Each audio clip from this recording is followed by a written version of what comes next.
Assalamualaikum warahmatullahi wabarakatuh. Sehat selalu buat kawan-kawan semuanya tanpa terkecuali. Saya doakan semoga kalian semuanya selalu dipermudah dalam segala urusan dan rezekinya. Amin amin ya robbal alamin. Teman-teman pasti tahu informasi yang sangat berseliweran di media sosial terkait dengan sayembara Denny Indrayana yang hari ini kemudian totalnya itu 1.153 rupiah. Ada yang aneh akan saya tayangkan. Kenapa jumlahnya 1,153 juta rupiah? Kemudian ada yang aneh, ternyata uang itu adalah uang siapa? Apakah yang dimaksud dahulu ketika ada seorang tersangka 32 miliar, dugaannya, pidananya dan sebagainya, apakah mengambil dari uang itu? Dan apakah kemudian uang itu adalah uang yang halal? Kita akan buktikan melalui sebuah bukti-bukti dalam videonya. Kita akan tayangkan semua videonya. Kemudian guys, bahwa kalau Sunarko itu selalu mengatakan apa ya, pengkhianat lah, bajingan lah dan sebagainya terhadap Bapak Jokowi dan keluarganya. Tahu nggak? Ada dasar yang sebenarnya yang membuat dia itu akhirnya kecewa berat. Ada dasar yang membuat akhirnya dia ini kemudian harus menentang dan membumi hanguskan. Bahkan ada pernyataan bahwa mau membakar rumah Pak Jokowi. Ternyata teriakan mereka itu jelas dasarnya adalah negativism. Sesuatu yang negatif, entah itu adalah sakit hati, entah itu adalah dendam, entah itu adalah tidak diberikan apa? Tidak diberikan jabatan.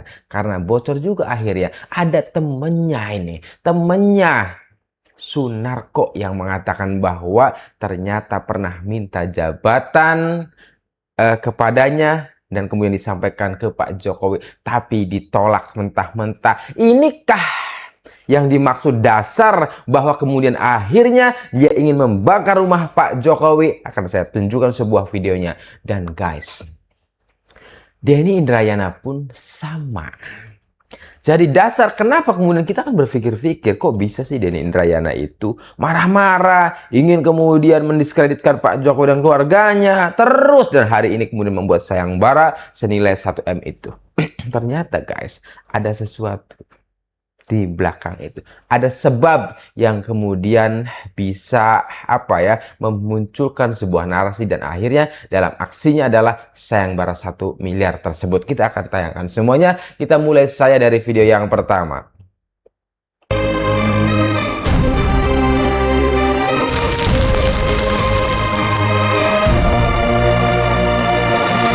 YouTuber Nusantara.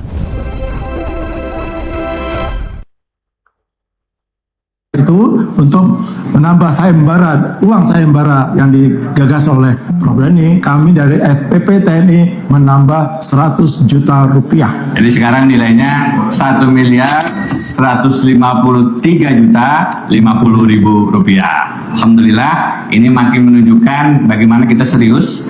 Kenapa sayembara? Karena udah berkali-kali lewat jalur hukum juga. Hukum kita prosedural. Jadi sayembara ini adalah cara untuk memecah kebuntuan. Secara hukum, secara legal sudah dilakukan. Secara sosial, lewat komunikasi publik yang lebih menarik, sayembara mudah-mudahan partisipasi masyarakat juga makin besar.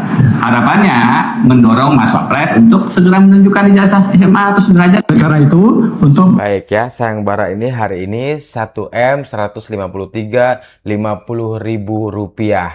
Saya akan analisa dari titik mana kemudian dia ini benar-benar memiliki uang, atau misalkan apakah uangnya itu adalah halal atau tidak. Sebelum itu saya akan tunjukkan sebuah video ini. Mantan Wakil Menteri Hukum dan HAM Denny Indrayana menyatakan siap menghadapi proses hukum setelah penetapan dirinya sebagai tersangka dalam kasus dugaan korupsi dalam pengadaan sistem payment gateway atau pembuatan paspor secara online. Denny rencananya akan memenuhi panggilan Mabes Polri sebagai tersangka pada hari Jumat mendatang. Ya, sudah siap insya Allah. Jadi bagian dari risiko perjuangan. Mantan Wakil Menteri Hukum dan HAM Denny Indrayana menyatakan siap menghadapi proses hukum setelah Baik ya, teman-teman tahu nggak, itu 10 tahun yang lalu, di mana dia ini pernah menjadi tersangka atas dugaan payment gateway ya, yang jumlahnya fantastik memang 32 miliar, yang katanya dugaannya itu adalah dimaling. Pertanyaannya adalah, kok bisa 10 tahun lamanya hingga hari ini status tersangkanya tidak diproses, tidak disidangkan, tidak ada follow up-nya, tidak lanjutnya dan lain sebagainya. Ada apa? Apakah kemungkinan dari sisi politik adalah ada orang besar di belakang layar? Yes, kalau itu. Nah, yang harus saya katakan dari video ini bahwa dari sayembara ini guys, pertama harus dipastikan dulu. Ya, harus dipastikan dulu adalah uang itu adalah uangnya siapa saja. Apakah uang itu adalah uang yang halal? Apakah uang itu adalah uang hasil misalkan kerja keras dari dia sendiri? Ataukah jangan-jangan ada misalkan kita tahu bahwa dugaan 32 miliar yang dahulu belum kelar itu adalah masih tersimpan. Kan berbicara dugaan wajar-wajar saja. Karena memang status tersangka atas dugaan maling itu adalah belum selesai sama sekali hingga hari ini. Maka kemudian publik mempertanyakan itu. Baik. Sehingga saya ingin memberikan sebuah saran barangkali dari orang proletariat atau orang akar rumput ya seperti saya ini. Bahwa tolong sebelum kemudian Anda mensayangbarkan, Anda ini harus mencek terlebih dahulu. Pertama adalah pihak PPATK, ya enggak, pihak penegak hukum, memastikan terlebih dahulu apakah uang itu adalah uang yang halal atau tidak. Jangan sampai kemudian seperti yang dikatakan publik itu adalah hasil money laundering lah dan sebagainya. Jangan sampai itu terjadi. Maka kemudian pastikan datangkanlah terlebih dahulu PPATK atau penegak hukum dan lain sebagainya. Pastikan uang itu halal sebelum disayangbarkan. Apabila uang itu tidak halal, justru kemudian bagi yang mendapatkan sayembara itu akan mendapatkan haramnya juga. Nah, dosanya juga. Nah, itu pertama. Kedua, harus ada kemudian notaris yang tersedia. Jangan sampai kemudian ketika ada orang yang menang, pada akhirnya Anda ini tidak ada uangnya. Akhirnya Anda ini tidak mengeluarkan uangnya. Tunjukkan dulu uangnya di meja, divideokan, difotokan, kemudian Anda bilang sayembara senilai sekian. Ketika Anda ini tidak bisa menunjukkan uangnya yang nominalnya di atas meja itu kepada publik, dan kemudian Anda tidak bisa menghadirkan penegak hukum maupun PPATK, BPK dan lain sebagainya memastikan bahwa uang itu halal, maka Anda ini justru punya niat yang lain. Ini sebuah analisa, ini adalah hipotesa. Analisa lainnya apa? Arahnya kemana? Visinya apa kira-kira? Yuk kita bahas nih. Teman-teman, saya ingin mengatakan bahwa ini kan sayembara ya. Sayembara siapa yang bisa menunjukkan ijazah SMA-nya Mas Gibran, maka akan diberikan ya uang senilai 1 miliar lebih itu.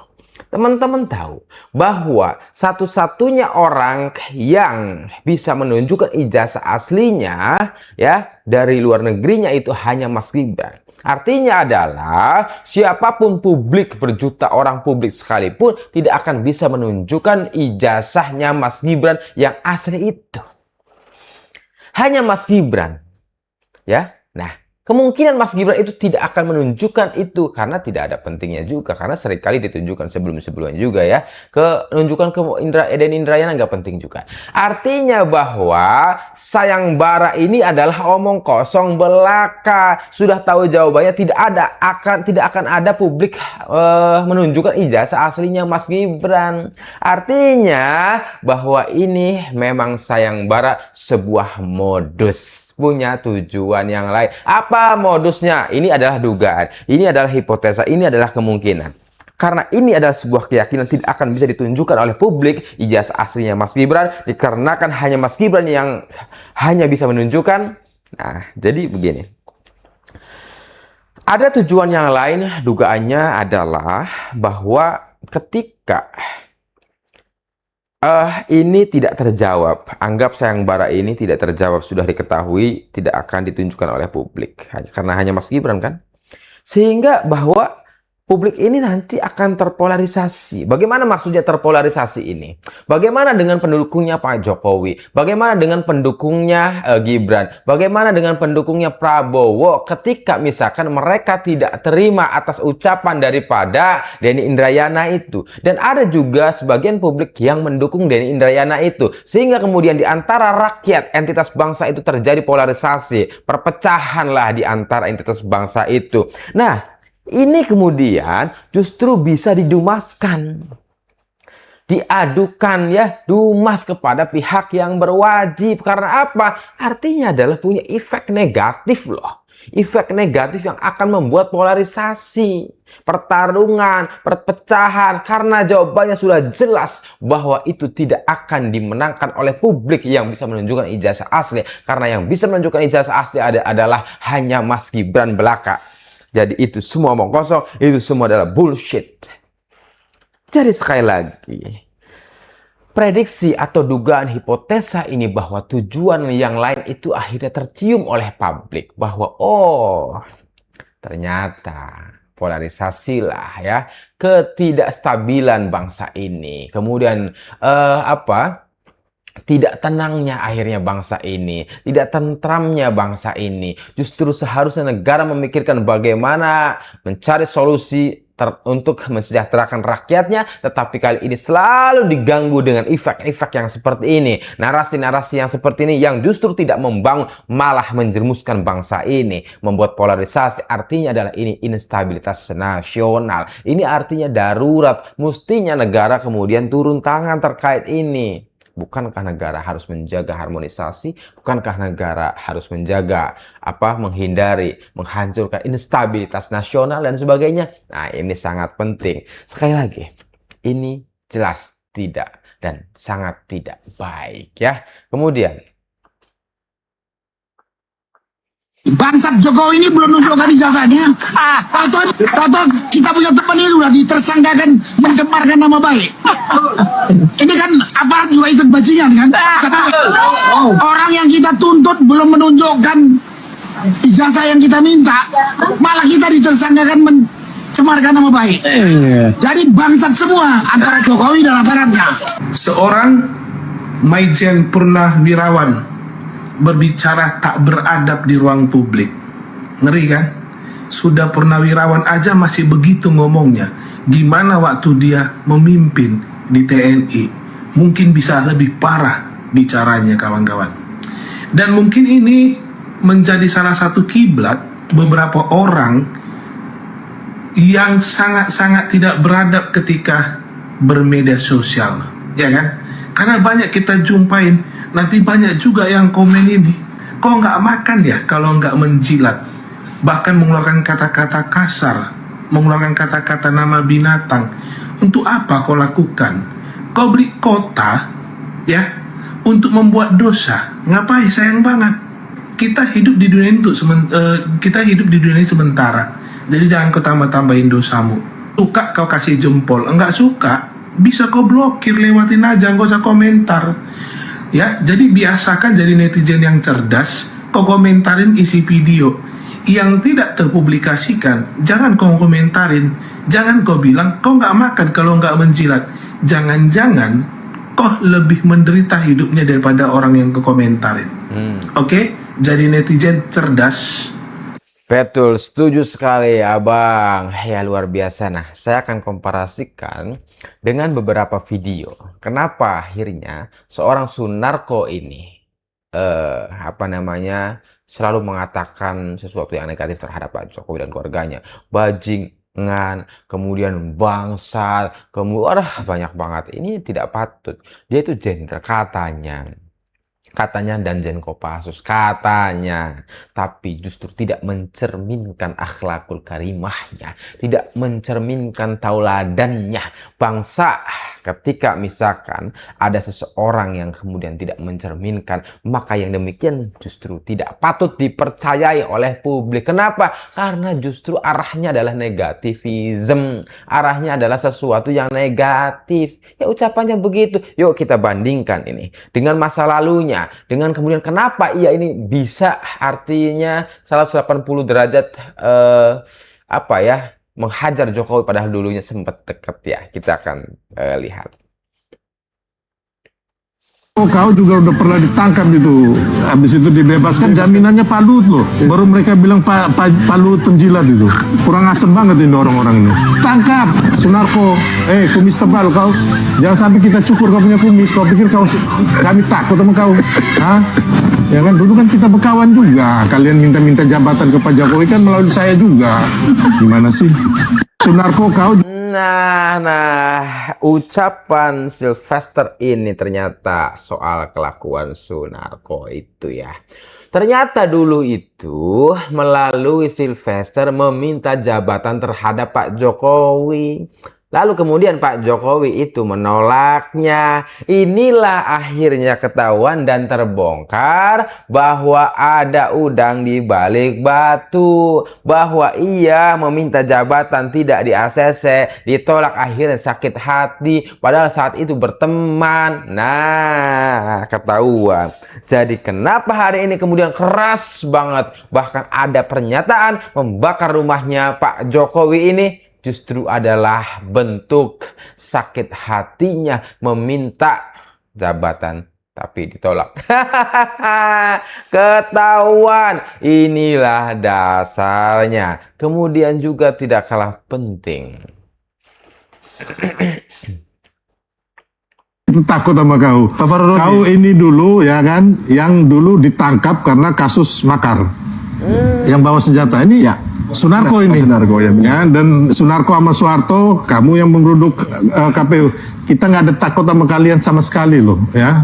Aku kasih tahu kalian. Kalian jangan coba-coba mau bikin adu domba bangsa ini ya. Kita ini punya hak yang sama. Kalian tuh hanya 300 orang ya kan. Dibanding 96 juta ya, pemilih Prabowo Gibran, kalian itu nggak sampai 1 TPS. Ya, jadi suara kalian tuh nggak sampai 1 TPS gitu loh ya. TPS itu isinya 300. Ya, jadi jangan kau coba-coba mau mengadu domba, mau revolusi. Kalian siapa? Kan Sunarko kau ditahan kan atas kebaikan Pak Luhut. Sebagai jaminan akhirnya kamu bebas. Sunarko, kumis tebal kau. Jangan sampai kita cukur kau punya kumis. Kau pikir kau... Baik, teman-teman, dari video ini juga akhirnya membongkar bahwa masa lalunya Sunarko yang hari ini tadi benar-benar menghina Pak Jokowi dengan serendah-rendahnya, mengatakan sesuatu yang tidak baik terhadap Pak Jokowi dan keluarganya, justru dirinya adalah orang yang pernah menjadi tersangka dan bahkan ditahan. Tapi atas jaminan Pak Luhut lalu kemudian dibebaskan. Atas apa pidana, apa ditersangkakan itu adalah penyelundupan senjata api. Bahkan di situ ada selongsongnya. Bahkan di situ apa? Ingin katanya menggeruduk. Perbuatan makar. Perbuatan makar ini adalah instabilitas nasional. Masa lalunya begitu. Kemudian ternyata ada sakit hati terhadap pemerintah rezim Pak Jokowi. Pertanyaannya adalah, apakah kita harus percaya dengan segala ucapannya? Dengan mengatakan Pak Jokowi adalah bajingan, kemudian pengkhianat, kemudian korupsi, kemudian dan lain-lain. Jelas jawabannya, kita ini cerdas. Kita tidak bisa dibohongi, walaupun ia adalah mantan Danjen Kopassus, tidak bisa dibohongi. Kita sudah bisa memilah dan memilih mana yang salah dan mana yang benar, ucapan yang salah dan ucapan yang benar.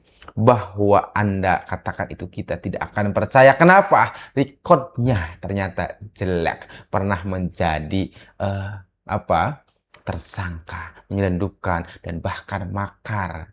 Ya, itu pernah. Lalu kemudian juga kesaksian dari temannya ini, Sylvester, pernah meminta jabatan tetapi di-reject, ditolak oleh Pak Jokowi. Apakah sekali lagi kita harus percaya? Tidak sama sekali. Kita ini, insya Allah masyarakat lebih cerdas hari ini dari mereka. Dan bahkan lebih benar. Dari siapa? Dari mereka. Mereka ngalor ngidul ngomongnya seringkali tidak benar, menyengsarakan rakyat saja yang ada ya, membuat polarisasi saja yang ada ya. Nah, ini masalah. Penangkapan terhadap mantan Danjen Kopassus Maijen Purnawirawan Sunarko dibenarkan Menko Polhukam Wiranto. Dalam penangkapan tersebut turut diamankan 1 pucuk senjata laras panjang dengan 2 magasin dan peredam suara. Wiranto menyebut penyelundupan senjata tersebut diduga terkait erat dengan seruan Sunarko untuk menggelar aksi kepung istana pada 22 Mei. Sebelumnya, memang beredar rekaman video yang memperlihatkan Sunarko menyerukan aksi massa pada 22 Mei untuk mengepung istana. Atas rekaman video tersebutlah kemudian dilakukan penangkapan terhadap Sunarko. Saat ini, Sunarko telah ditetapkan sebagai tersangka kepemilikan senjata api ilegal dan ditahan di Rutan POM Guntur, Jakarta. Maijen Sunarko ya, nah itu memang sudah dipanggil, sudah diperiksa dan sekarang sudah menjadi tersangka dan ditahan di rumah tahanan POM Guntur dengan tuduhan memiliki dan menguasai senjata api ilegal. Dalam situasi seperti ini memang tidak diizinkan dan tidak boleh. Sementara itu, selain kasus senjata ilegal, Sunarko juga dilaporkan seorang pengacara ke Barreskrim Polri. Sunarko dilaporkan atas tuduhan makar. Dari Jakarta, iNews melaporkan. Nah, baik ya. Jadi masa lalunya begitu makar ya, ingin mengepung istana negara, bahkan mempunyai senjata api ya. Jadi jelas sekali lagi kita tidak mesti mempercayainya karena masa lalunya pun tidak benar ya, tidak baik, apalagi perkataannya sekarang negatif semuanya. Menuduh orang tidak baik lah, menuduh orang korupsi lah, menuduh orang dan lain sebagainya, tidak baik. Nah, ini ternyata ada sebuah ucapan daripada dia udah jadi wapres dan jadi wapres dia sampai 2029 harus diterima ya, harus diterima. Ini sekali lagi permainan bernegara, ya nggak usah baper gitu loh, lihat dengan helikopter view semua persoalan. Oh ini toh gitu, jadi kecil ya Pak ya? Jadi kita akan menemukan solusinya. Jadi nggak usah baper, apalagi di zaman kayak sekarang ini banyak sekali masalah. Ada orang ngabisin waktunya urusan ijazah nggak habis-habis misalnya gitu loh. Saya termasuk yang harus mengurusi ijazah itu tiap hari Pak. Jadi ini ngabisin waktu. Gitu. Ada yang masih kecewa kepada Gibran terus, lah bagaimana dia udah jadi wapres, ya kan? Terserah Anda setuju tidak setuju dan milih tidak milih, kan dia udah jadi wapres dan jadi wapres dia sampai 2029 harus diterima ya, harus diterima. Ini sekali lagi permainan bernegara, ya nggak usah baper gitu loh. Ya udah, nanti jangan dipilih lagi kalau nggak mau gitu. Iya benar. Kalau mau diberhentiin sekarang, ya bisa, gampang sekali. Cari alasan, cari pasal, gampang. Tapi proses politiknya, ya nggak mungkin. Karena dibutuhkan 2/3 kali 2/3 di DPR, di MPR. Setelah nanti pembuktian dulu di MK. Tapi syaratnya 2/3 yang di DPR itu dengan koalisi 80% kan nggak mungkin. Ya. Kalau misalnya inisiatifnya dari presiden sendiri, nah itu mungkin. Tapi apa mungkin presiden mau memberhentikan wakilnya sendiri, sedangkan dia sendiri yang minta supaya Gibran menjadi wakilnya dia. Mintanya pun kepada Pak Jokowi waktu itu masih presiden. Jadi tidak mungkin. Iya. Ya kan? Mari berharap Jadi jangan berharap yang tidak mungkin ya Pak. Udah pokoknya gerundel dalam hati aja, kita kerjakan untuk perbaikan ke depan dulu. baik ya. Semoga menjadi manfaat ya teman-teman. Silahkan bisa ambil yang baiknya, buang yang buruknya. Terima kasih. Wassalamualaikum warahmatullahi wabarakatuh.